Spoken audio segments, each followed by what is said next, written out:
Era una mañana común en la Ciudad de México. El cielo apenas clareaba, los puestos de tamales humeaban en las esquinas y el ruido del tránsito comenzaba a llenar el aire.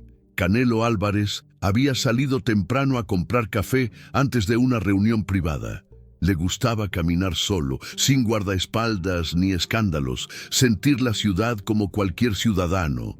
En su gorra baja y sudadera sencilla, pasaba desapercibido, pero esa calma se rompería en cuestión de segundos. Mientras caminaba por una calle lateral de la colonia Roma, escuchó algo que lo hizo detenerse en seco. ¡Ayúdenme!, gritó una voz aguda cargada de terror. ¡No, por favor! El grito venía de un callejón angosto, entre dos edificios grafiteados. Canelo reaccionó de inmediato. Corrió sin pensar, guiado por ese instinto que lo hizo campeón en el ring y protector fuera de él. Al llegar al callejón, lo que vio lo dejó helado. Dos hombres corpulentos forcejeaban con una adolescente.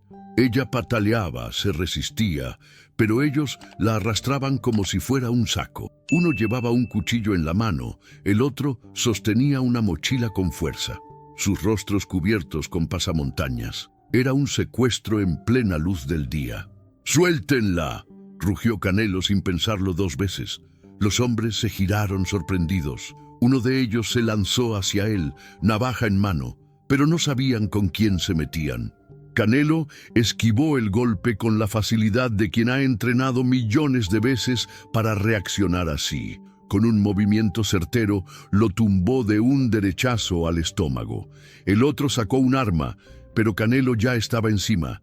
Un codazo al rostro, luego una llave improvisada. El sujeto cayó al suelo, soltando la pistola. La joven, en shock, se acurrucó en una esquina del callejón. Temblaba, con la ropa desgarrada y el rostro pálido. Canelo se acercó con cuidado, agachándose frente a ella. «Ya estás a salvo, tranquila, ya pasó». Ella no decía nada, solo lo miraba con los ojos llenos de lágrimas y una expresión de absoluto pánico. Canelo sacó su celular y llamó de inmediato a la policía. Dio la ubicación exacta, pidió una patrulla y una ambulancia. En menos de 5 minutos llegaron los primeros agentes. Los dos agresores quedaron esposados en el suelo inconscientes. Uno tenía la nariz rota, el otro el brazo dislocado. Nadie lo dijo en voz alta, pero los oficiales se sorprendieron al ver que los había reducido sin ayuda. Al darse cuenta de quién era, varios lo saludaron con respeto. «Gracias por no quedarte callado, campeón», le dijo uno. «Si no llegas, ¿quién sabe qué les habrían hecho?». La joven seguía sin hablar. Los paramédicos intentaron revisarla, pero se aferraba a Canelo, como si fuera su única ancla en medio del caos. Él le acarició el cabello con suavidad. «Todo va a estar bien, lo prometo». En ese momento, llegó una camioneta negra sin placas, de la cual bajaron 3 hombres vestidos de civil, uno de ellos con un gafete del gobierno federal. Caminó directo hacia los agentes, mostró credenciales y pidió que todos los presentes se retiraran del perímetro. Uno de ellos se acercó a Canelo. Era un agente alto, de rostro severo y expresión nerviosa. Miró a la joven y empalideció. Se inclinó y le susurró algo al oído. Luego se volvió hacia Canelo, con voz baja y mirada seria. «Gracias por salvarla, pero necesito que mantenga absoluta discreción sobre esto». «¿Qué está pasando?», preguntó Canelo sin soltar a la muchacha. El agente se acercó más y con un susurro apenas audible dijo algo que lo dejó helado. «Es la hija de la presidenta Claudia Sheinbaum». Canelo tardó un segundo en procesarlo. Miró a la joven de nuevo. En su rostro aún se notaban rastros de niñez, pero también una fuerza interior que solo quienes han pasado por el infierno conocen. ¿Cómo era posible? ¿Cómo es que alguien había intentado secuestrar a la hija de la persona más poderosa del país? El agente continuó. «Esto no puede hacerse público. Aún no sabemos cuántos están involucrados ni cuál era el objetivo exacto. Si los medios se enteran, el país puede entrar en crisis». «¿Y ella?», preguntó Canelo con firmeza. ¿Dónde va a estar? Será trasladada a un sitio seguro, pero por ahora parece que solo confía en usted. La muchacha lo abrazó con fuerza. No tenía palabras, pero no las necesitaba. Canelo la sostuvo en silencio, sabiendo que ese instante marcaría el inicio de algo mucho más grande que una intervención callejera. Estaba en medio de una historia que aún no entendía del todo, pero que ya lo había atrapado por completo, y mientras la ciudad seguía su curso allá afuera, ignorante de lo que acababa de pasar, en ese callejón se había salvado una vida, y tal vez, sin saberlo, también se había salvado el corazón de una nación. La camioneta oficial avanzaba por los carriles del periférico con las luces apagadas y los vidrios polarizados. En el asiento trasero, Valentina, porque así se llamaba la hija de la presidenta, iba envuelta en una cobija térmica, con la mirada clavada en el vacío. A su lado, Canelo, aún procesando lo que había escuchado minutos antes, la observaba con el corazón apretado. El agente federal que iba al frente hablaba por radio en clave, organizando un operativo de contención que nadie fuera a notar. La orden era clara: 0 filtraciones. Nadie debía saber que la hija de la presidenta de la República había estado a punto de ser secuestrada a plena luz del día. Canelo no dejaba de preguntarse lo mismo. ¿Cómo alguien logró acercarse tanto a una figura así? ¿Dónde estaba su equipo de seguridad? ¿Por qué estaba sola? Pero ahora no era momento de cuestionar. Valentina temblaba. Sus ojos seguían fijos en algún punto que solo ella podía ver. Canelo le tomó la mano. No dijo nada, solo la sostuvo. Y ella, sin hablar, apretó los dedos con fuerza. Era un pedido silencioso. No me dejes. Al llegar al sitio seguro, una casa custodiada por personal de confianza del gobierno, un equipo médico esperaba. Intentaron apartarla de Canelo para revisarla, pero ella se negó. Gritó, lloró. Solo se calmó cuando él aceptó entrar con ella al consultorio. «Estoy aquí», le dijo al oído. «No me voy hasta que tú quieras». Los doctores hicieron lo mínimo. Checaron signos vitales, buscaron heridas visibles. No hablaron. Tomaban nota en silencio, con rostros tensos, sabiendo la magnitud del caso que tenían entre manos. Horas más tarde, en un cuarto adaptado con calefacción y vigilancia discreta, Valentina dormía por primera vez desde el ataque. Canelo permanecía despierto en una silla a su lado. No era la primera vez que veía el rostro de alguien marcado por el miedo, pero sí era la primera vez que se sentía tan profundamente involucrado. El agente federal que lo había contactado apareció en la puerta, pidiéndole que saliera un momento. En la sala contigua, con las luces bajas, le habló con un tono mucho más firme. La presidenta ya fue informada. Está al tanto de todo. Le pidió que le agradezcamos personalmente, pero por ahora no podrá venir. Está evaluando la situación desde Palacio Nacional. «No me importa si viene o no», respondió Canelo sin rodeos. «Me importa ella, que esté bien. ¿Y sabes qué más me importa? Que alguien explique cómo permitieron que esto pasara». El agente guardó silencio por un momento. Luego habló. La joven salió sin autorización. Se escapó de su escolta. Quería caminar sola, como si fuera una chica normal. Al parecer ya lo había hecho antes, pero esta vez alguien la estaba esperando.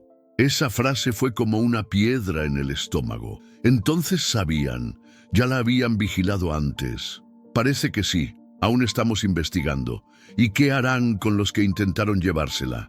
Ya están bajo custodia, pero no han dicho nada. Solo pidieron hablar con un abogado. No llevaban identificación. Todo apunta a una operación planeada con semanas de antelación. Canelo apretó los puños. No era solo un intento de secuestro. Era una amenaza directa al corazón del país. «Voy a quedarme con ella», dijo con voz firme. «Al menos hasta que hable, hasta que sepa que está segura». «No se lo podemos impedir», respondió el agente. «Pero debe entender que esto ahora es un asunto de seguridad nacional. Le pedimos absoluta reserva. Siempre la tuve». El agente asintió y se retiró. Canelo volvió al cuarto. Valentina seguía dormida, pero más tranquila. En la mesita de noche, una lámpara tenue dejaba ver su rostro sereno. Por un momento, parecía solo una adolescente normal. Una más de las miles que sueñan con vivir sin miedo. Pero ella no era cualquiera. Ella era hija de la presidenta. Y su secuestro frustrado no podía ser ignorado como otro caso más. Pasaron las horas. Al amanecer, Valentina despertó. «¿Dónde estoy?», preguntó con voz ronca. «En un lugar seguro», respondió Canelo acercándose. «¿Te duele algo?». Ella negó con la cabeza. Luego lo miró directo a los ojos. «¿Cómo supiste que estaba ahí?». «No lo supe. Solo escuché tu voz». Valentina tragó saliva. «Pensé que iba a morir. Sentí que ya nadie me escuchaba. Yo sí te escuché». Y por primera vez desde que la encontró, ella sonrió. Apenas un gesto, leve, tembloroso, pero real. Y en ese instante, Canelo supo que su presencia ahí tenía un propósito que iba más allá del azar. Valentina no solo había sido rescatada de un secuestro, había sido rescatada del silencio.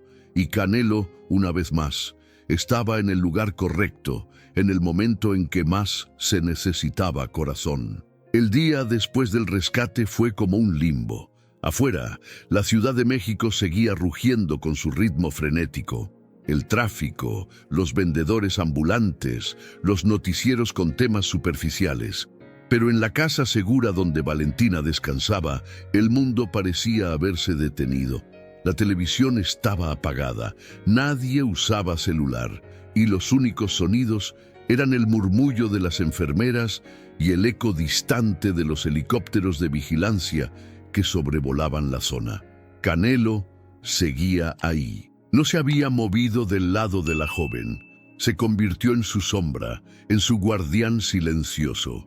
Valentina, aunque aún débil, comenzaba a salir del estado de shock.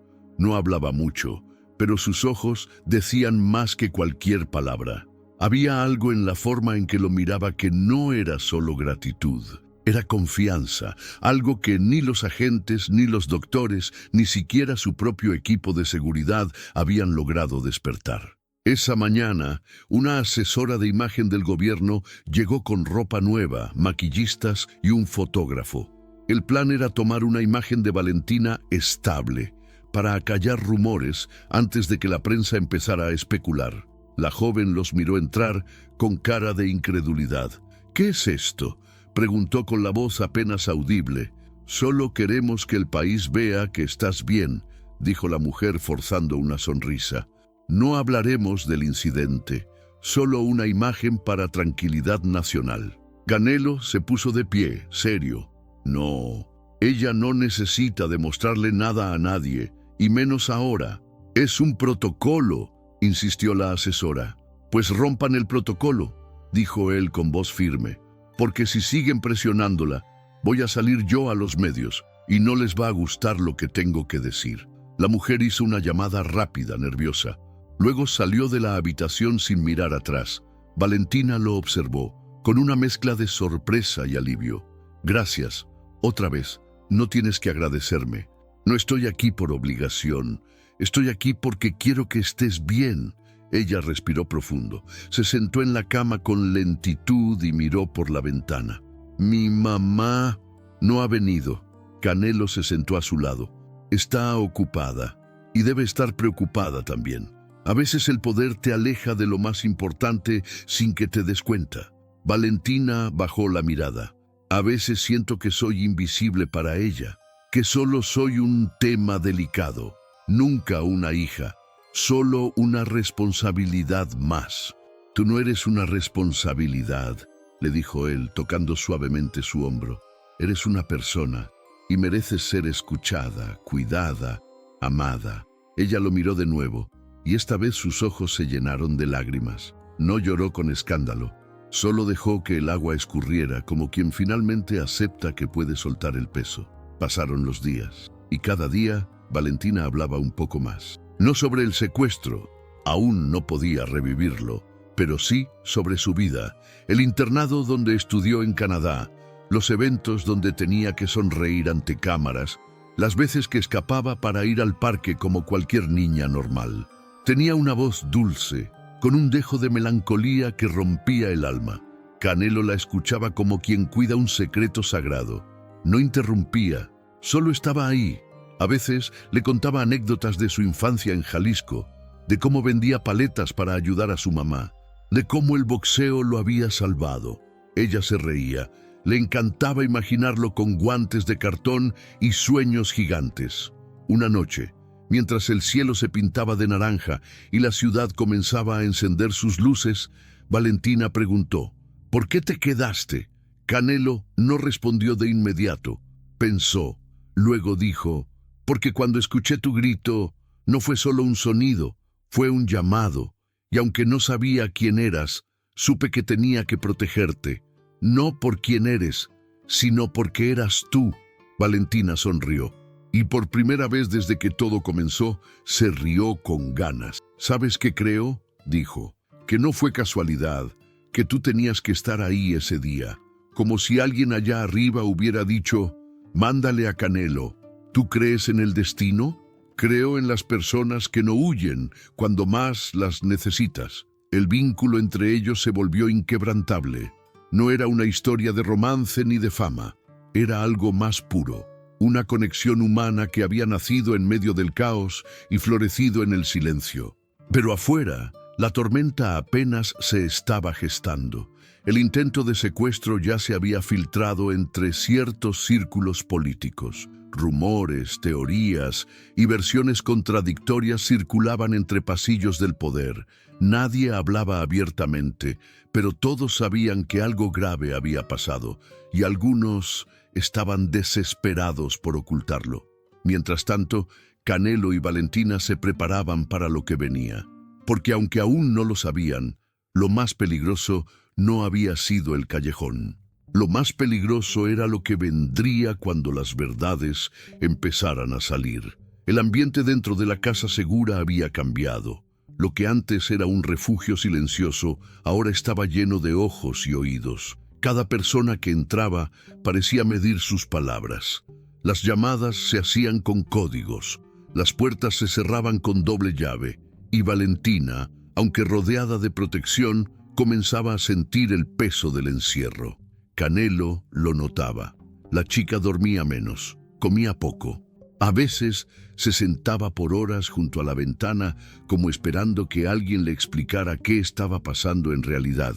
Él sabía que la verdad estaba siendo filtrada, editada, manipulada, y eso lo enfermaba. Una noche, después de la cena, recibió una llamada inesperada de un viejo amigo suyo, un excompañero de entrenamientos que ahora trabajaba en la Marina. El tipo era reservado, pero le debía un favor grande. Canelo, lo que te voy a decir no puede salir de aquí, dijo con voz baja y tensa. Ya revisamos a fondo a los dos sujetos que intentaron secuestrarla. No eran improvisados, tenían entrenamiento. Uno sirvió en un grupo de protección de políticos y desapareció del registro hace 3 años. ¿Qué estás diciendo? Que esto no fue obra de ladrones comunes, fue una operación planeada, precisa, y alguien con mucho poder está detrás. Hay una red, y Valentina sabe algo que no debería saber. Canelo se quedó en silencio. El ruido del refrigerador en la cocina era lo único que se escuchaba. Luego preguntó: ¿qué tipo de red? Una que mezcla trata de personas con chantaje político.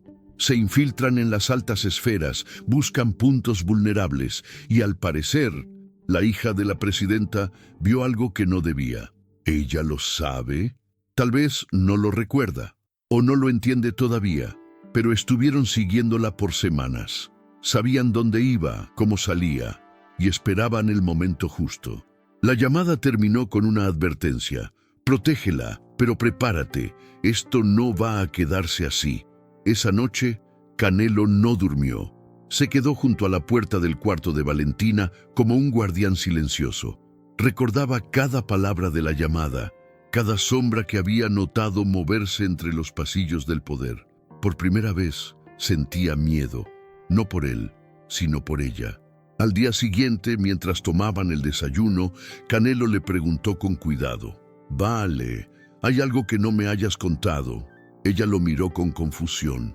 ¿A qué te refieres? ¿Viste algo extraño los días antes del ataque? ¿Gente que te siguiera? ¿Algo que te hiciera sentir observada? Valentina bajó la mirada. Se quedó en silencio por unos segundos. Luego, con voz muy baja, dijo: un día estaba en Palacio Nacional buscando a mi mamá y entré por un pasillo equivocado. Iba sola y escuché gritos. Canelo se tensó. ¿Qué tipo de gritos? De una niña. No sé dónde estaba, pero alguien más la cayó. Luego salieron dos hombres. Al verme, me gritaron que me largara. Uno de ellos me tomó del brazo, me empujó. Me dijeron que si hablaba, me mandarían a otro país por mi seguridad. ¿Y se lo dijiste a alguien? Sí, a mi madre, pero me pidió que no tocara el tema. Dijo que era un malentendido, que había cosas que no debía preguntar. Canelo apretó los dientes. No fue un malentendido, fue una amenaza. Ella lo miró, con los ojos abiertos por el miedo. ¿Tú crees que intentaron secuestrarme por eso? Estoy seguro. El aire en la habitación se volvió espeso. Valentina se recargó en la silla, como si acabara de recordar algo que su mente había intentado olvidar. Canelo se acercó, le tomó la mano. Ya no estás sola. Ella respiró profundo, temblando. No quiero que esto se repita con nadie más. Entonces vamos a hacer lo que sea necesario para detenerlos, juntos. A partir de ese día, comenzaron a armar una lista. Lugares, rostros, horarios. Valentina anotaba lo que recordaba. Canelo cruzaba esa información con lo que le filtraba su contacto en la Marina. Descubrieron que al menos 3 funcionarios de alto nivel habían desaparecido misteriosamente en los últimos 2 años, todos relacionados con programas de menores, todos silenciados. El rompecabezas comenzaba a tomar forma, y mientras tanto, el círculo se cerraba. Agentes sin identificación merodeaban los alrededores. Las cámaras de seguridad fallaban a ratos. Un dron sin insignias sobrevoló la casa una tarde y nadie supo de dónde venía. La presión aumentaba, pero Canelo no se doblegaba. Si esto es una guerra, dijo una noche, no la van a ganar los cobardes. Valentina lo abrazó, no con miedo, sino con la fuerza de quien ya eligió dejar de ser víctima. Entonces peleamos, susurró, hasta que se sepa toda la verdad. Y en ese momento, en esa casa aislada del mundo, 2 personas decidieron enfrentar la oscuridad que tantos habían preferido ignorar, porque ya no era solo un rescate, era una batalla por el alma del país. El mensaje llegó una madrugada, encriptado, directo al teléfono del agente federal asignado al resguardo. Solo 2 palabras: ella va. Era la confirmación que todos esperaban y al mismo tiempo temían. Claudia Sheinbaum, la presidenta de México, por fin había decidido ver a su hija. Después de días de ausencia, tras largas reuniones con el gabinete de seguridad, tras haber gestionado discretamente el control de daños, por fin iba a enfrentar la verdad más personal de todas. El anuncio sacudió la casa segura como una ola. Se activaron protocolos, se limpiaron pasillos, se revisaron cámaras, pero Valentina, sentada en su cama con la mirada dura, no mostró emoción. Había esperado ese momento durante años, pero ahora no sabía si quería verlo ocurrir. ¿Te gustaría que me quede o que me vaya?, le preguntó Canelo mientras le alcanzaba una taza de té. «Quédate», respondió ella sin dudar. «Tú sí me viste cuando nadie más lo hizo». La llegada de la presidenta fue sobria. Nada de flashes, ni comitiva. Solo 2 camionetas blindadas y 4 agentes del Estado Mayor vestidos de civil. Cuando cruzó la puerta, vestida con un saco azul oscuro, los murmullos desaparecieron. La líder del país tenía el rostro cansado, tenso, pero con algo más, algo que Canelo no había visto en ella en televisión. Miedo, miedo verdadero. Al verla, Valentina no se levantó. Permaneció sentada, firme, como si llevara años ensayando ese momento. Claudia dio un paso, luego otro. Se quedó a menos de 1 metro de su hija. La miró con los ojos cristalinos. «Valen, silencio. Estuve a punto de perderte y no supe cómo manejarlo. Me dijeron que lo mejor era mantener la calma, protegerte desde lejos, pero fracasé. ¿Desde lejos? Valentina respondió con un tono que mezclaba dolor y coraje. Mamá, me sacaron de un callejón. 2 hombres con armas. No sabían que eras presidenta. No les importaba. Yo era solo un blanco más. ¿Y tú qué hacías? Firmar decretos. Claudia bajó la mirada. Respiró hondo. Sé que te fallé, pero no fue por frialdad. Fue por miedo. Me dijeron que había algo más grande detrás. Que si hablaba, si actuaba, podría desatar una guerra dentro del Estado. ¿Sabes qué me dijeron? Que quizá era mejor hacer como si nada hubiera pasado, que ya estabas a salvo. ¿Y tú estuviste de acuerdo? Yo no quería perderte, dijo Claudia con la voz rota. No de nuevo. En ese momento Canelo se levantó. Ya no podía seguir en silencio. Con respeto, presidenta, eso no basta. Su hija estuvo a punto de ser secuestrada por una red que sigue operando. Ella ha recordado cosas que comprometen a gente muy poderosa. No puede callarse. No pueden callarla. Claudia lo miró. Era la primera vez que se cruzaban los ojos. Él, con la firmeza de un hombre que ha peleado por todo lo que tiene. Ella, con el peso de una nación sobre los hombros. No quiero callarla, Canelo, pero tampoco puedo exponerla más. Esto no es solo política, es supervivencia. Entonces dígaselo a ella, no a mí. Valentina se puso de pie. Por primera vez desde el incidente, tenía el rostro en alto. Yo no quiero ser protegida en una burbuja. Quiero justicia, y si tú no puedes darla, entonces lo haré yo. La tensión en la sala era irrompible, pero en medio del silencio, Canelo entendió que había llegado al punto de quiebre. Horas después, en la terraza de la casa, Valentina y Canelo compartían el atardecer. Él estaba serio, pensativo. ¿Sabes?, dijo ella, nunca pensé que me atrevería a hablarle así a mi mamá. Pero tú me enseñaste que nadie merece ser invisible. Lo único que hice fue escucharte. Eso cambia más de lo que la gente cree. ¿Y ahora qué sigue?, preguntó. Canelo se quedó viendo el cielo un momento. Luego respondió, ahora viene lo difícil. Tendrás que decidir si quieres seguir luchando o si prefieres vivir segura pero en silencio. ¿Y tú? ¿Qué harías? Yo seguiría, porque si te detienes, ellos ganan. Los que te quisieron desaparecer, los que prefieren el secreto. Pero también entiendo si eliges otra cosa. Valentina lo miró, seria. No quiero que te vayas. No pienso hacerlo, dijo él con una sonrisa suave, aunque la presidenta me pida lo contrario. Esa misma noche, Claudia Sheinbaum volvió a reunirse con Canelo, esta vez en privado. Le ofreció seguridad, recursos, incluso una posición como asesor en un programa de protección juvenil. Pero también le pidió algo más. Aléjate de ella, no porque no confíe en ti, sino porque esto va a escalar, y no quiero verte en la línea de fuego. Canelo guardó silencio, lo pensó. Luego dijo con voz firme, con todo respeto, presidenta, ya estoy ahí. Y se retiró. No había marcha atrás. No después de lo que sabía, no después de lo que sentía, porque hay lealtades que no se eligen, se construyen con cada acto de valor, y esa era una de ellas. El país se despertó con un escándalo. Un documento anónimo había sido filtrado a varios medios digitales independientes. Contenía nombres, fechas, grabaciones parciales y fragmentos de conversaciones que apuntaban directamente a una red de trata de menores operando dentro de las estructuras gubernamentales. La mayoría de los datos estaban censurados, pero un hecho sobresalía con claridad brutal.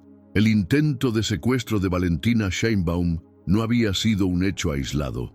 Había sido parte de una operación cuidadosamente planeada. Las redes sociales estallaron. En cuestión de horas, la etiqueta "Ella es Valentina" se volvió tendencia nacional. Miles de mujeres compartieron historias de abuso, desapariciones no resueltas, negligencia institucional.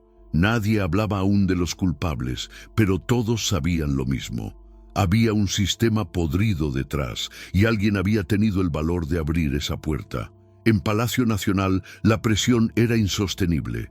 Claudia Sheinbaum apareció en cadena nacional, sin guión, sin maquillaje, con el rostro marcado por el insomnio y la carga de madre antes que mandataria. Su voz temblaba, pero no se quebró. «México, no puedo seguir callando», dijo. «Hace semanas mi hija estuvo en peligro. Hoy lo sé. No fue un acto de violencia común. Fue un ataque al corazón de lo que más amo. Lo callé por miedo, por estrategia, por consejo de quienes supuestamente velan por la estabilidad del país. Pero me equivoqué». La presidenta respiró hondo. Se tomó unos segundos. «Gracias a una persona que actuó con valentía y humanidad, mi hija está viva. Y gracias a su decisión de escuchar, de cuidar, de permanecer, hoy también yo estoy despierta. A partir de este momento, se abre una investigación federal. Caiga quien caiga». Fue la primera vez que Claudia Sheinbaum mencionó el nombre de Canelo Álvarez en un discurso político. La respuesta del pueblo fue inmediata. En los mercados, en los barrios, en las plazas públicas, la gente hablaba no solo del escándalo, sino del boxeador que salvó a la hija de la presidenta sin saber quién era. El hombre que no pidió cámaras, ni recompensas, ni reconocimientos. El que simplemente actuó. Carteles comenzaron a aparecer en muros y bardas. No todos los héroes usan capa. Algunos usan guantes. En los semáforos de la Roma, donde todo comenzó, alguien pintó un mural con el rostro de Canelo cargando a una niña envuelta en luz, con las palabras: «El corazón del pueblo late por ti». Pero mientras el país ardía en indignación y esperanza, en la casa segura donde todo había pasado, Canelo y Valentina se preparaban para despedirse. Ella ya no era la misma. Caminaba con paso firme. Tenía otra mirada, no la de una víctima, sino la de alguien que había sobrevivido y elegido vivir. «¿Estás lista?», preguntó él mientras la ayudaba a empacar sus cosas. «Más que nunca», respondió ella. «No sé qué va a pasar allá afuera, pero ya no tengo miedo». «Si alguna vez lo tienes, recuerda algo», dijo Canelo. «El miedo también se entrena, como los golpes. Aprendes a recibirlo, a bloquearlo y a devolverlo». Ella rió, emocionada. Luego, en un gesto que no fue casual, sacó de su mochila una pequeña libreta. «Esto lo empecé hace unos días», le dijo. «Son nombres, rostros, detalles, de niñas que conocí, de lugares que visité, de cosas que escuché en pasillos. Sé que no todo tiene pruebas, pero es un inicio. No quiero que todo esto se quede en mí». Canelo tomó la libreta conmovido. Era delgada, escrita con letra apretada y nerviosa, pero era poderosa, porque contenía algo que ningún tribunal podía fabricar: memoria. «Esto puede salvar muchas vidas, Valen, igual que tú lo hiciste conmigo». Esa misma tarde, Valentina fue trasladada a una residencia presidencial alternativa. Estaría protegida, sí, pero también comenzaría a dar entrevistas, a testificar, a exigir cambios. La habían intentado callar, pero su voz ahora era más fuerte que nunca. Canelo, por su parte, regresó a su rutina. El gimnasio, los entrenamientos, las entrevistas deportivas. Pero algo en su interior ya no era igual. Había cambiado. Una semana después, recibió una carta, sin remitente. Solo su nombre escrito con tinta negra. Dentro, una hoja doblada y una fotografía. Valentina tocando la guitarra en una terraza, sonriendo. Abajo, escrito a mano, decía: «Gracias por quedarte cuando todos se fueron. Gracias por enseñarme a pelear con el alma». Canelo guardó la carta en su cartera. No la mostró a nadie, pero desde ese día, cada vez que pasaba por un semáforo en rojo, bajaba un poco la velocidad. Porque sabía que a veces la vida te detiene, justo para que puedas hacer lo correcto. Y en un país lleno de ruido, corrupción y olvido, una historia silenciosa había nacido. La historia de un campeón que escuchó un grito y decidió no ignorarlo.